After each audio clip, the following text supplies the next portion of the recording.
Hello, everyone. Welcome. We're letting everyone in that's in the waiting room. Might just take a second before we get started.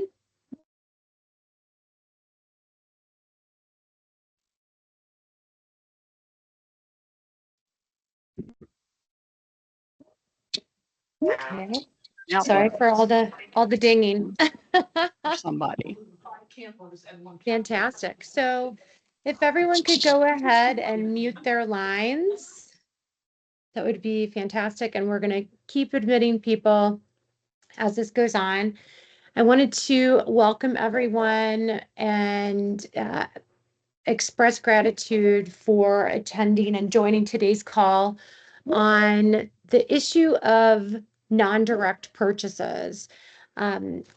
We are so happy to have you here joining us with the team from Graphite RX and UCSF. I'm Madeline Wallach from RxX Consulting, along with Suzanne Herzog from RxX. And we are excited to guide you on this important discussion. There's a lot of increased scrutiny from HRSA and manufacturers and external auditors like ourselves on procurement, but one area that is almost always a risk has to do with non-compliance or just maybe incomplete data, et cetera, with 340B procurement, especially across these direct and non-primary or secondary channels. So today we're going to talk about the key triggers, common procurement missteps, and actionable best practices to protect your covered entity and strengthen program integrity. I want to take this opportunity to also share why we chose to collaborate with Graphite RX, which is a solution that is, we'll have a demo on it, but it is to bring greater visibility and control to coordinated purchasing. Alongside with our mutual client, UCSF, we're going to hear from Bob to share real world insights and lessons learned from implementing a more compliant purchasing approach. So let's get started. I'm going to first introduce the panel. We have a disclaimer here that this is not meant to be any particular advice. Please consult your team, lawyers, external consultants, etc. But today's presentation is for information purposes. So as far as the panel, we have myself and Suzanne. We're both with RxX Consulting. We have been in the 340B space this is my 26th year, which is kind of crazy, but we have been providing support to 340B entities for many, many years through audits and kind of remediation. One of our esteemed clients is Bob Verone from UCSF. Bob, do you want to say hi? Yeah, thanks, Madeline. Hey, everybody. I'm Bob Verone. I'm one of the senior 340B analysts at the University of California, San Francisco. My pharmacy career spans just about 35 years now, and about 15 of those years have been focused on network 340B pharmacy procurement. And my current role at UCSF is mainly focused on network 340B purchase optimization through WAC mitigation. So thanks for having me. Awesome. And we're also joined by David Zilberman with Graphite RX. David? Hey, good afternoon, everybody. I'm David Zilberman, founder and CEO of Graphite RX. Really excited to partner with Madeline and Suzanne on this webinar, and to have Bob, who's also UCSF has been a long-term customer. In fact, they were one of our first when we launched, and so we go back a long ways. Also excited for this panel. Before we continue, I think it's worth mentioning that it's been a tough week for a lot of people with the flooding in Texas, and so our thoughts are with all those that were affected, as well as the first responders and people in healthcare who are supporting them. So wanted to mention that, and then I think with that we can continue. Yes, thank you for recognizing that for sure. So to get started, we want to talk about the issue at hand here. Suzanne and I have been doing external audits really since kind of they started. And one of the issues that we almost always see is relates to procurement. So despite all of the attention on patient definition and duplicate discounts and transaction testing, if you don't have a handle as a 340B covered entity on all of your purchases, on all of your accounts, on understanding who is the vendor and what kinds of accounts you have to have, right? Like, is this a covered outpatient drug? Do I need just a 340B and WAC account? Do I also need a GPO account depending on the settings? So I think that there's just a lot that goes on with your non-primary accounts.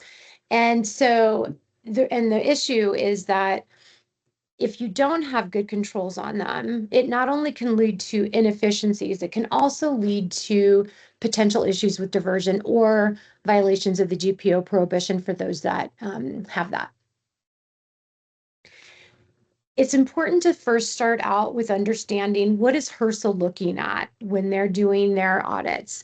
And I think we've included a little graphic here on the purchasing documentation of what HRSA is asking for in its data request list. And you can read those bullets, but they're looking for really like a master key of everything that is being bought by the organization, not just 340B accounts. They're looking for all accounts. So this list needs to be very comprehensive. And when HRSA is looking at it, one of the things that they're doing is, and I don't want to just make this seem casual of saying that they're eyeballing, but anyone can look across and say, okay, is this vendor selling covered outpatient drugs? And if so, is it in an inpatient or outpatient setting or both? And if let's say that it's mixed use, so it's inpatient and outpatient, you should have 3 accounts. If you just have 1 account, the HRSA auditor is going to press into that and ask why. We have seen, this has been a number of years, we had a hospital come to us kind of post HRSA audit, and they'd been temporarily terminated, or paused, whatever you want to call it, because they had a situation where just by the mere eyeballing, it led to further discussion of, okay, why don't you have a WAC and a 340B account set up for this particular vendor?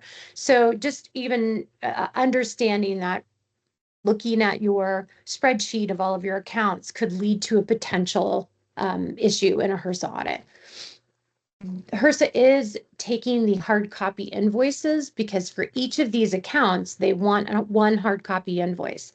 They're taking that and they're validating that you have one hard copy invoice for each of these accounts. First of all, like, are you fully compliant with their requests for production? But then also, what's on that list?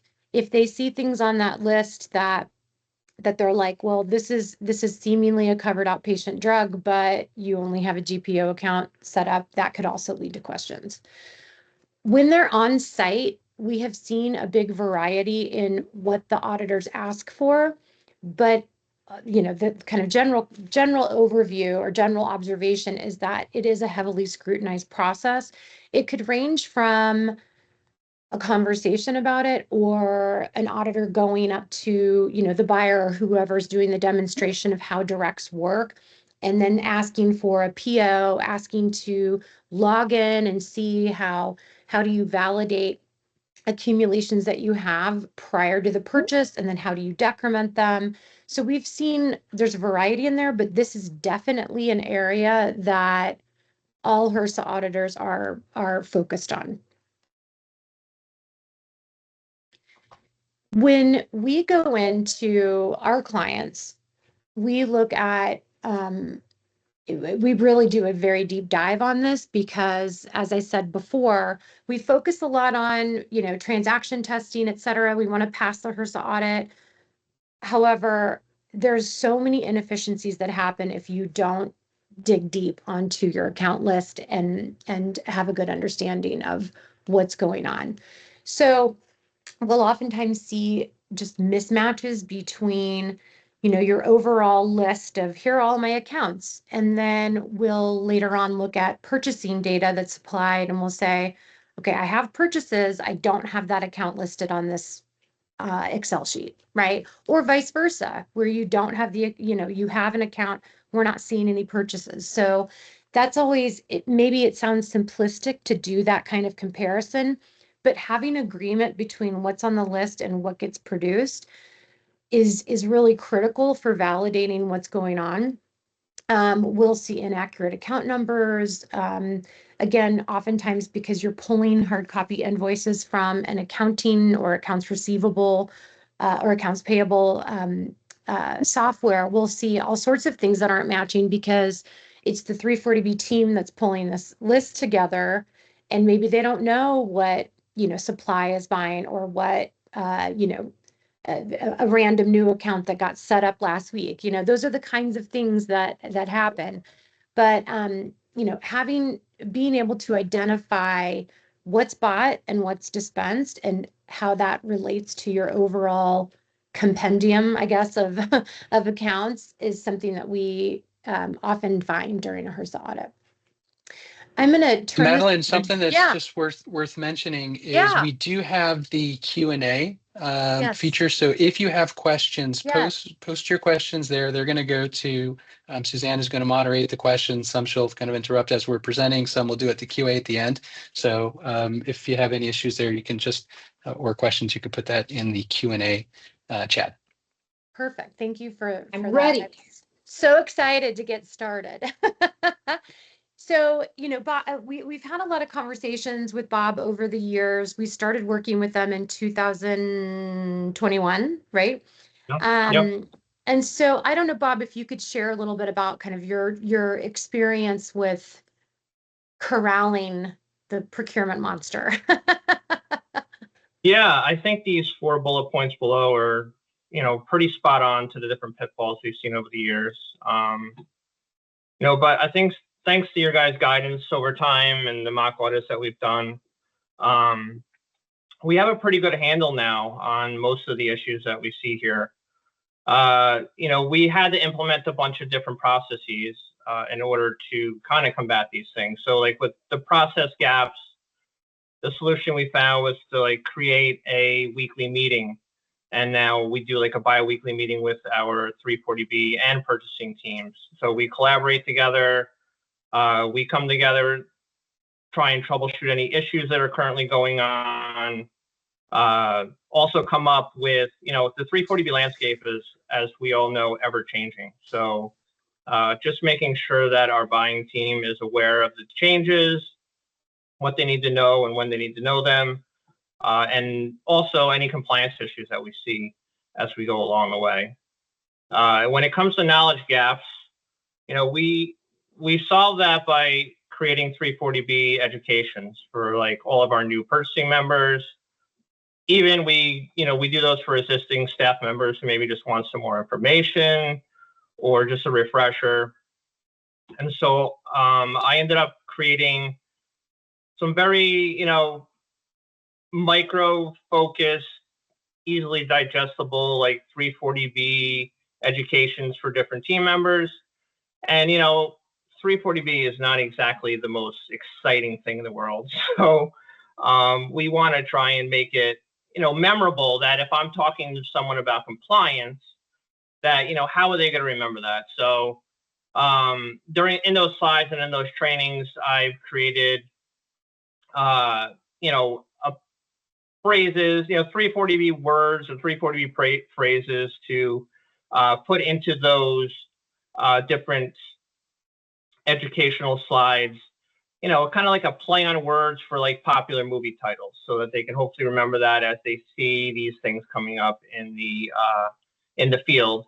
And so I thought I coordinated some awesome ones. So I don't know if you want to maybe hear a couple of them. Maybe people can chat later about it. Tell me if they think they're good.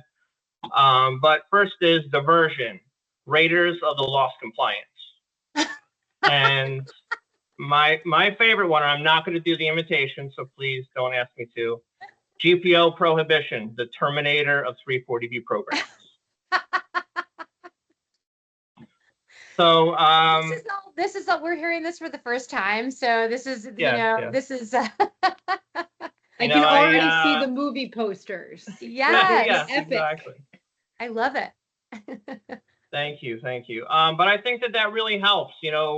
I'm not only educating pharmacy staff, but we're also educating clinic staff, other outpatient areas about 340B. It's really important for them to remember, compliance is in the forefront here. And I think that's one of the most important about this program, because, we don't want, especially with the GPO prohibition violation, we want to make sure that we keep our program. So, but when it came to like system fragmentation and incomplete data, we use an Access database, which is really old and antiquated system, but we were able to at least house all of our purchases, direct purchases, in one space. But I've worked with CEs over time where we, used to use things like, materials management portals or vendor portals. Stuff was like everywhere, SharePoint sites, paper napkins, you name it. I mean, Excel spreadsheets is one of the favorites, of course, over the years. And so if we go to the next slide, there's a great visual about, direct purchases. And, as we can see in this slide, direct purchases and secondary wholesalers are like a really small percentage of all the purchases that we do. But it's the largest compliance risk that we have. And so, the UCSF team decided to look for a very centralized direct purchase solution so that we didn't have to worry about that anymore. And then we came across, Graphite RX. And, we did the demo, and we felt that the platform was even better and more robust than we thought it ever could be. And so we joined the Graphite team almost the same time that we joined with you guys, just about 4 years ago, when our team was all coming together, and we just haven't looked back. So, the Graphite team has been a great addition to the UCSF team. In my opinion, they're just the industry leaders in the central direct purchasing solution. But, I can go on, as David knows, for days and days about how great I think they are. But I know he has a demo, so I'll leave that up for him till later. But yeah, there's a lot of things that we've accomplished at UCSF with your guys' guidance and Graphite's help, for sure. Amazing. And I think that's it's just a testament to the investment from Bob and his team is, sometimes this stuff, because it is more challenging to tackle, sometimes it can just be maybe avoided or, like deprioritized, or, because of this picture, right, where it doesn't appear to be as big of a dollar amount, that it can also be, less of a priority because of that. But like I said before, if I'm an auditor and Bob gives me a spreadsheet that has all of these accounts listed, and I can just, like I said before, eyeball and say, you don't have 3 accounts here, and I know you need them. Like, the HRSA auditors are also gaining more and more knowledge about which vendors need those 3 accounts. And, like if you just have 1 account, you have to know why you just have 1 account, right?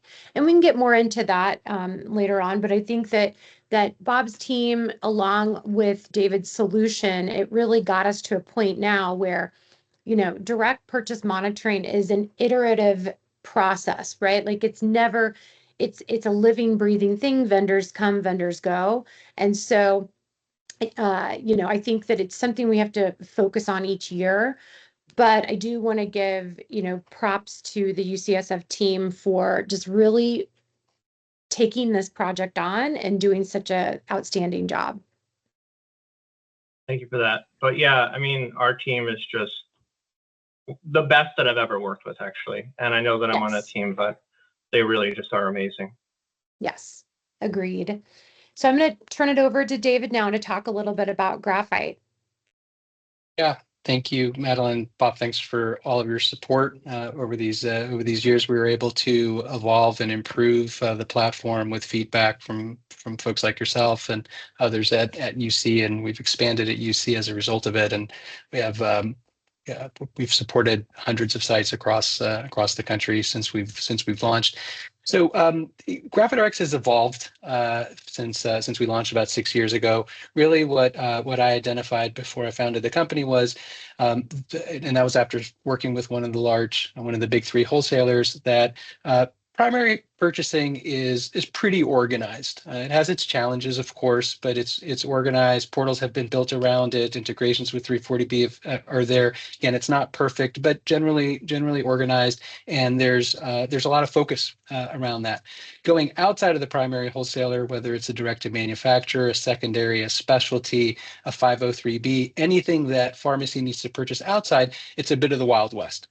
So there's different tools. It's typically a combination of emails, spreadsheets, websites, and what that does, in addition to the efficiency challenges, it really poses a 340B risk, because 340B teams don't have the visibility that they need so that they can ensure that they have the right accounts, that there's actually purchases on those accounts, that they can easily generate reports, that they can update accumulations with those reports.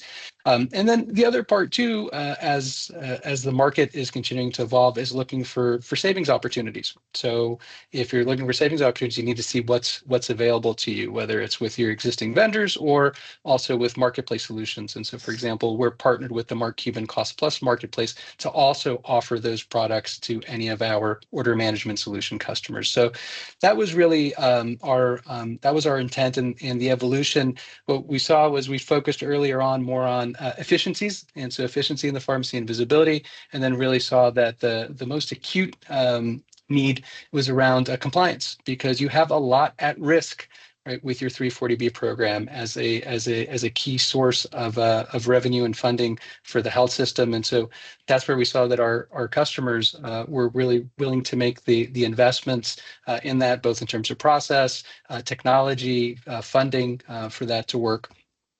So that's really kind of the background on GraphiteRx and what we do. I will show a brief demo just so you can kind of get a sense of look and feel, and Bob can chime in, as well as Madeline and Suzanne with any questions kind of as I show it.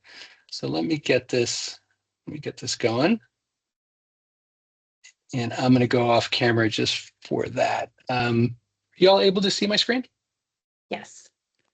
Okay, great. So this is GraphiteRx. It's entirely cloud-based. What I'm showing you here is a demo environment, so none of this information is real, at least not in terms of pricing and accounts.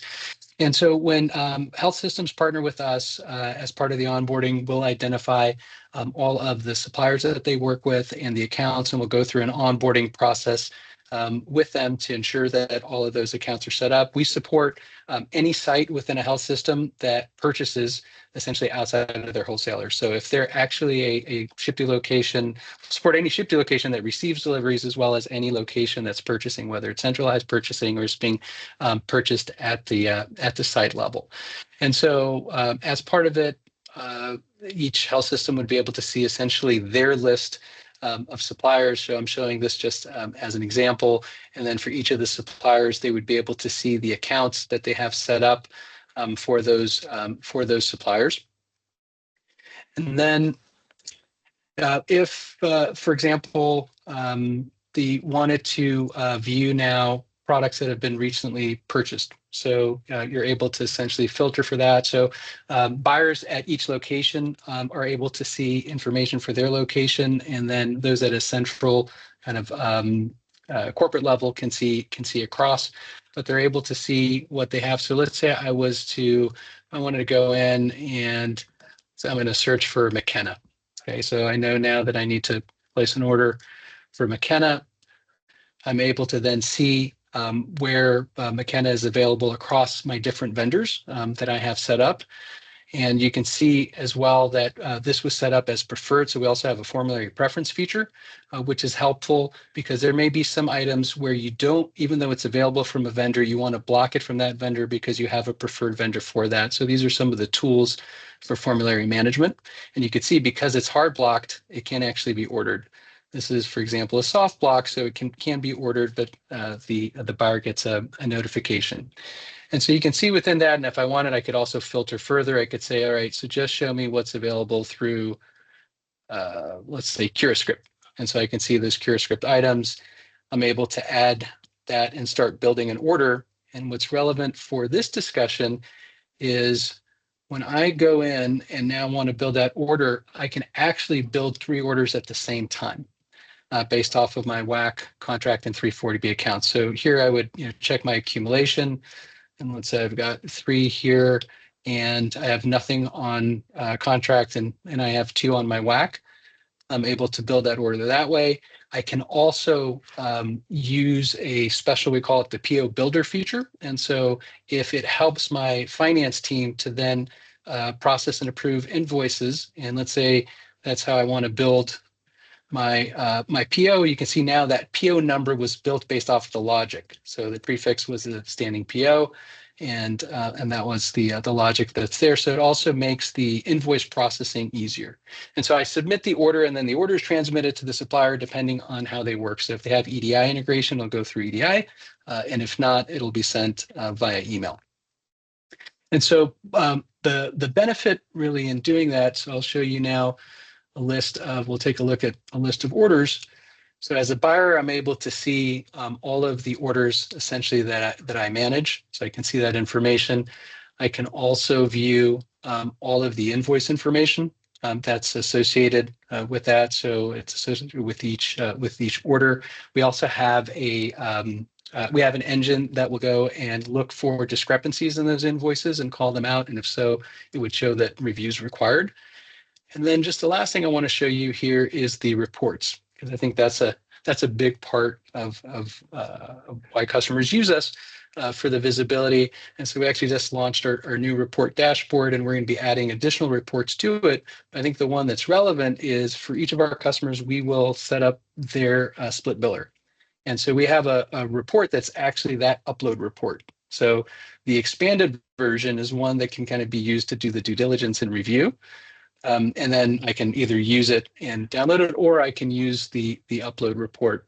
And so you can see here within this, I have all the information that's set up based off of that split biller. So the same columns and fields that they require are here, and then we added some additional ones as we're reviewing. And so these reports are fully exportable. I can add different filters for it, and when I'm reviewing this and I'm ultimately creating what I need, I can also exclude vendors. So part of configuration, let's, for example, we'll exclude our 503Bs to make that easier. And so I will, let me pause there. I don't know, Suzanne, if there were any questions in the Q&A that relate to the demo, because then I'll stop sharing my screen. I don't have any questions. Okay. Yet. I'll just mention though, David, that I think one of my favorite reports here is going to be that split billing software upload. It used to take me sometimes hours to manipulate data, make sure I have the right data, put it into a format that's, uploadable into the split billing portal. While working with you guys were able to, create a report that actually is exportable. It happens in moments, and then I can just save it and upload it right into, in this case, MacroHelix immediately. So, something used to take me hours to do, really just depending on how long or how busy my day is, maybe takes 10, 15 minutes. And I think that's a game changer. A lot of times, in my experience, is that it took too long to do these things, and ultimately they were never uploaded. And then that creates a ton of compliance issues. You're purchasing off of accumulations that are not real, all of the issues that come along with not uploading purchases to decrement, from the accumulator. Yeah, I was also going to just add a couple observations just from my perspective. In addition, Bob, appreciate your, kind of your ops experience with it and how it's made your life better. But for us, having that integration between this and your split billing vendor just offers it streamlines things, obviously. But then something else I've been thinking about is for those of you that have like a big direct vendor list, that hard copy invoice production is pretty challenging in terms of getting it together, gathering it, all of that, making sure that you understand what's even being produced. So part of what this does is it shortcuts that as well. So it helps you with responding to a HRSA data request. We've worked with clients that have 600 direct vendors that they're buying from. And going through and trying to hunt and peck or look something up in another system. Or the other thing is we've seen sometimes if you just put in a request to your accounts payable and, to that vendor to say, okay, can you pull me one from each of these? Sometimes it's not cross-referenced back to your list. And because it's from a disparate data set that you don't have access to day to day, sometimes we'll end up with invoices that get sent to HRSA that needed a little more context, I guess is a good way of putting it, or where the team should have kind of caught it in advance. Here, I'm going to actually reshare my screen, but that was one thing, as far as like being HRSA audit ready, this is a little bit of a hack for that.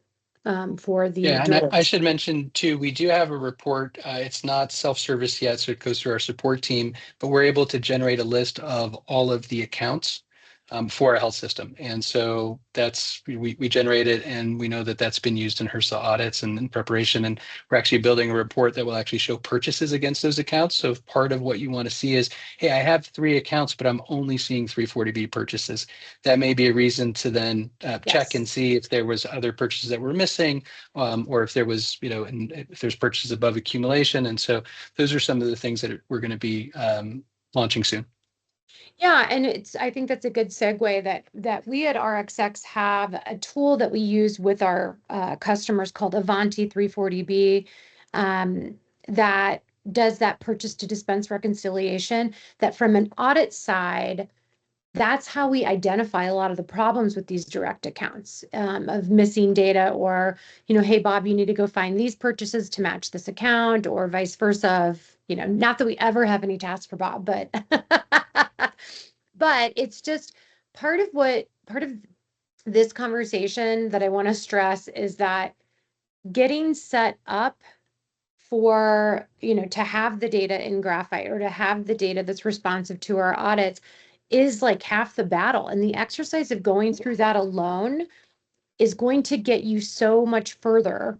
So the pain of making sure you have everything together, once you do that, then it's like this kind of iterative, checking in. It's not such a heavy lift, but that exercise alone is just worth so much. It'll save you so much time, energy, stress, dollars, etc. Anything else? Yeah, I just wanted to mention that, initially it is a heavy lift to get and find all of your accounts and feed them to David and have them put into the portal. But once we did that, I mean, it gave us an opportunity to see where we had gaps. I mean, there were accounts that maybe we only had a 340B account, or we only had a GPO account, or if we had one account, did it have 3 accounts associated with it? And now in Graphite, we could separate those out, saying that, the 340B account is 1, 2, 3, 4, and so is the GPO, and so is the WAC, so that our buyers also are able, to know what's what. And, I think something also that is kind of not spoken about yet is that, there's an opportunity for Graphite to, use purchasing on your behalf to the direct vendors. And I think that takes a huge weight off of the buyers at your sites as well. I do have a question in the chat. So the question is, what if the buyer purchased directly from the vendor without entering through Graphite? Will the purchase or invoice still show up in the Graphite portal or any of the uploaded reports? That's a great question. Yeah, so there are instances where the buyer will go directly to that vendor, either because they have a good relationship with the sales rep and that's how they get allocation, or there may be something unique in that vendor's portal that's needed. So the answer is yes, that information can be there. It can come in one of two ways. Either the vendor sends the invoice and then that gets captured in through our technology and converted into report, or if for whatever reason they don't, the buyer does have the ability either to upload the invoice or enter that information. And so it does, if the order happened outside, it can still be recorded and managed within the platform, and it then becomes part of reporting. Awesome. The other thing too to mention is some of our customers have said that one of the benefits to even thinking about adopting a solution and then ultimately adopting our solution because they were our customers was that it became a forcing function for their team. So yes, everyone has full plates, but it becomes a forcing function of, okay, let's wrangle all of our accounts. Let's see which ones are active. Let's get those loaded. Let's change our modify our processes. And so there's an adjustment process within that. But those that have kind of gone all in, very similar to UCSF, and then have gotten the benefits of knowing that the 340B program, from a risk perspective, has been de-risked significantly. They have better visibility, and then they're also able to gain some of the efficiencies through the process. Yes, awesome. So as far as like recommendations for a coordinated procurement strategy, because although we are all in on 340B, there are broader implications, right, about having efficient purchasing that goes, obviously we need to be concerned with compliance, but there also needs to be coordination and cooperation. And David, I love that you use the word wrangle. I think that's like, I should sew that on a pillow of like wrangle your accounts or like lasso your accounts, because it is truly what the job is. It's like, oh, what's that, what's that random, and I always use this example because it's literally constantly a problem of women's health clinics being able to open up their own IUD accounts, and then you're like, where is this? Who's buying this? What are these accounts? Where are they being shipped? Because that's another piece, right? If in your account list, you're also trying to figure out where are the drugs delivered and do I need to register that as a separate shipping address? So as far as like recommendations for this coordinated strategy, there needs to be a centralized purchasing policy across departments about said wrangling. About like, if new accounts open, here's who you need to report to.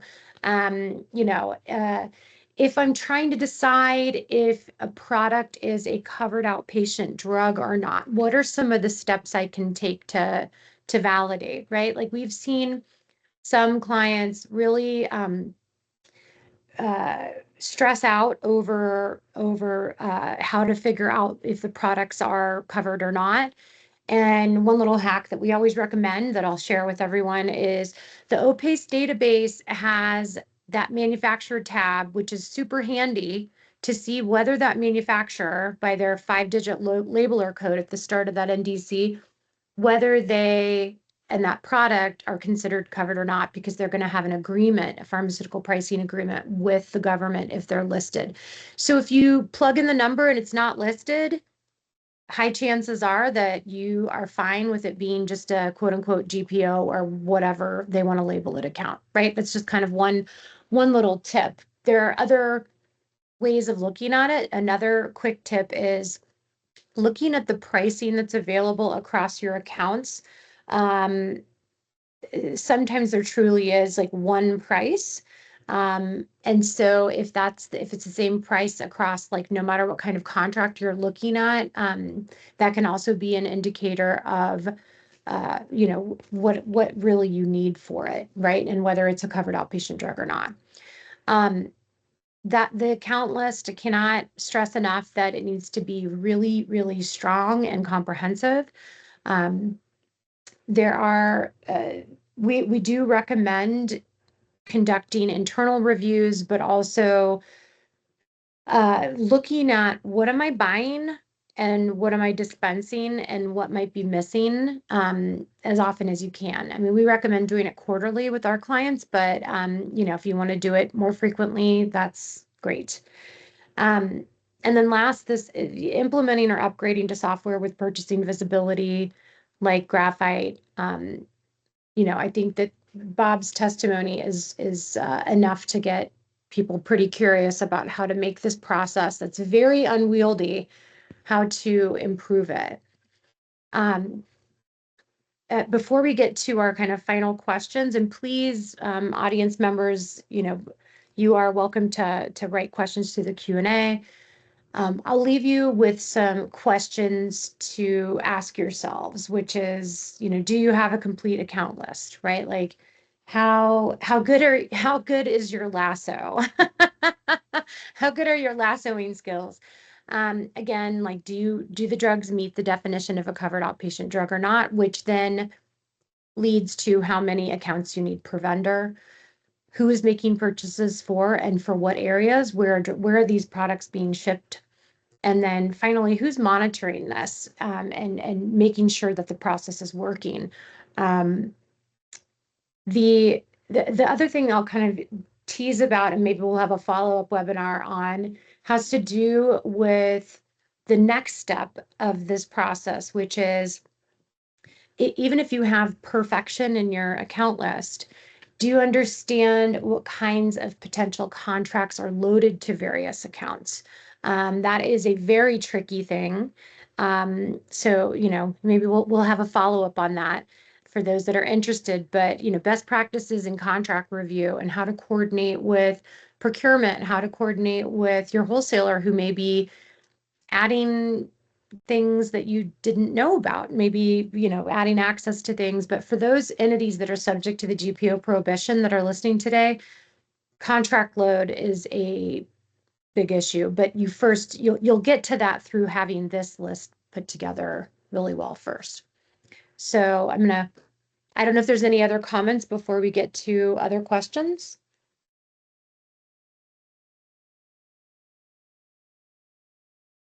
Well, I think, Madeline, my one comment is always that one of the hardest things with 340B is what you don't know, right? Like it's easy to see what's there. It's really hard to see what's not there.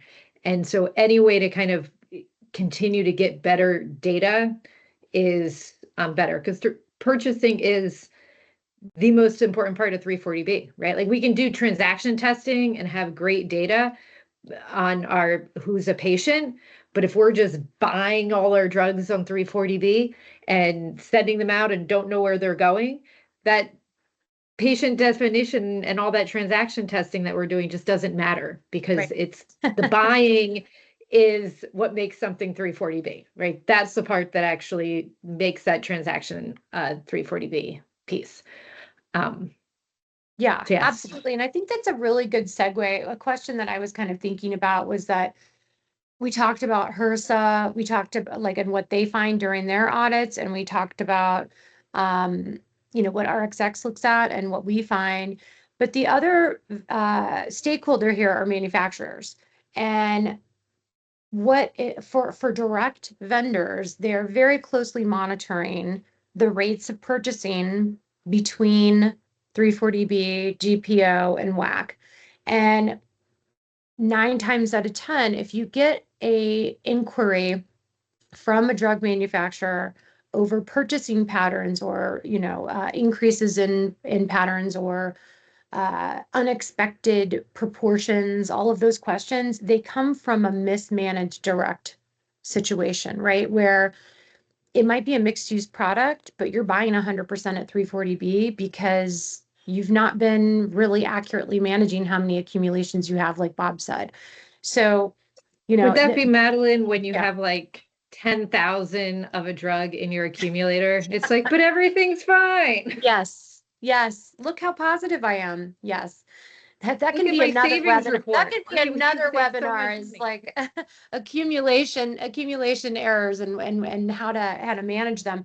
But it is a living, your accumulator is a living, breathing thing. And if you're only adding and not decrementing, then you're operating off of incorrect information.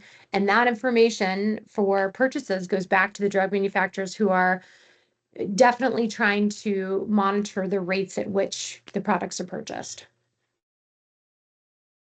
We did get a question that came through, which was, what has been any feedback from HRSA auditors on ADM model?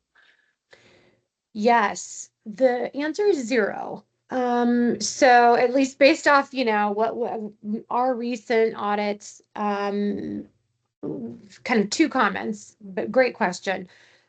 It's not built into the HRSA audit process to date. Now, I think everybody on the line knows that HRSA kind of takes a break right about now. And then they reconvene right after Labor Day, and the fiscal year 2026 data requests will come out, which we at RxX and everybody will be closely monitoring to review whether there are new questions that have to do with ADM. But the second point I wanted to make is Suzanne and I went and had a sit down with HRSA leadership in mid-April, and the conversation around ADM was very new. It was very, there were a lot of questions about it, but it didn't seem like there was any, maybe, I don't want to say desire, but it didn't appear that HRSA would be including it as part of its audit at that point. And I think Suzanne, one of the takeaways from that meeting was that no one has come to HRSA and asked directly if it's okay or not okay. Apparently, this is kind of based off of, a couple months ago. Maybe there's been conversation since, but I think their position was, we haven't been asked, so we don't have an opinion. Take that for what it's worth. They also were very much into, there hasn't been any changes in the program. So I made a comment about, wow, there's so much change. I don't always know what's going on. And it was, what? That's crazy. Nothing's changed. Everything's exactly the same. I'm like, oh no. Okay. So there was another question that may be, I think, a topic probably for another webinar, but I just wanted to ask it. Maybe there's a brief response of how to maintain 340B compliance while doing mixed use central distribution services for multiple covered entities. Oof, that is a loaded really question. So maybe there's a really good question. And so I think that, yeah, I was going to say that might be another webinar entirely. We could talk about that for a full hour, but something that's really interesting is that, we've seen all these central distribution networks, especially for larger systems, obviously, come up. And what we're kind of getting feedback from HRSA on is that they're seemingly drawing a line between distribution within the system to different, kind of entities versus distribution to patients. Is that a fair way of drawing that line, Suzanne?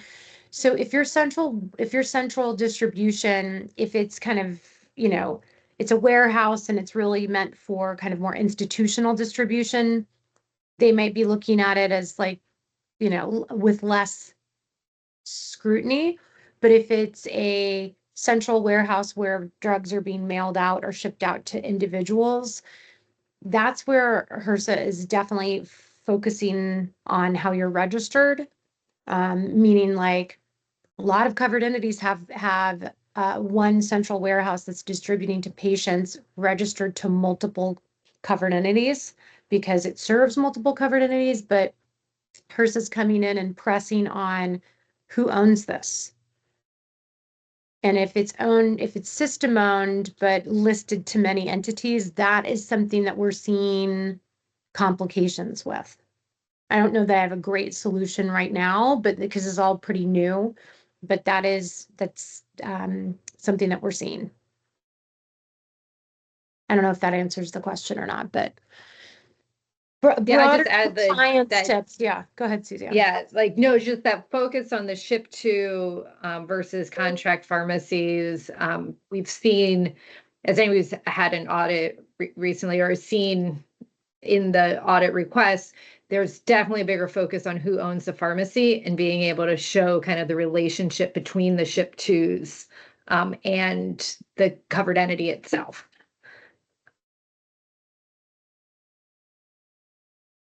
So something as you're seeing on the screen, we have the slide up. All of our emails are there, so definitely feel free to reach out to us. One of the things that I love about my transition into pharmacy a few years back is this is a community that's very collaborative and helpful and accessible. And so that's for you all on the provider side that are very busy, and you get hit up both from colleagues as well as from vendors and so forth. But we're here. If anyone's interested in more information on Graphite RX, feel free to reach out, and we'll set up some time to talk. And Madeline. Yeah, same with us. Obviously, if you are our client. Oh, am I frozen? You're frozen on screen, but your voice is good. We can hear you. That's nice. At least my eyes you're not shut. mid-sneeze. It could be worse. Oh my goodness. Okay. Well, we'll see what happens there. But what I was going to say is if you're one of our clients that's listening in today, welcome. This is something that we do routinely for our clients, is try to host webinars that are a little more solution focused and more brass tacks problem solving. So that's one of the perks that we try to offer our clients. If anyone's interested in a demo of our purchase to dispense software, Avanti 340B, please reach out to us and we can get that scheduled. So uncomfortable with this freeze. The other thing too is whether you're an RxX client, you work with Graphite RX, or you're just listening in. If there are topics that you think would be interesting for a follow-on webinar, this has been really fun. The preparation was fun. We're gonna send out probably next week something for some feedback from attendees. But if you have any ideas, feel free to shoot them to Madeline, or you can shoot them to me, or just put us all in an email, and that'll be really helpful.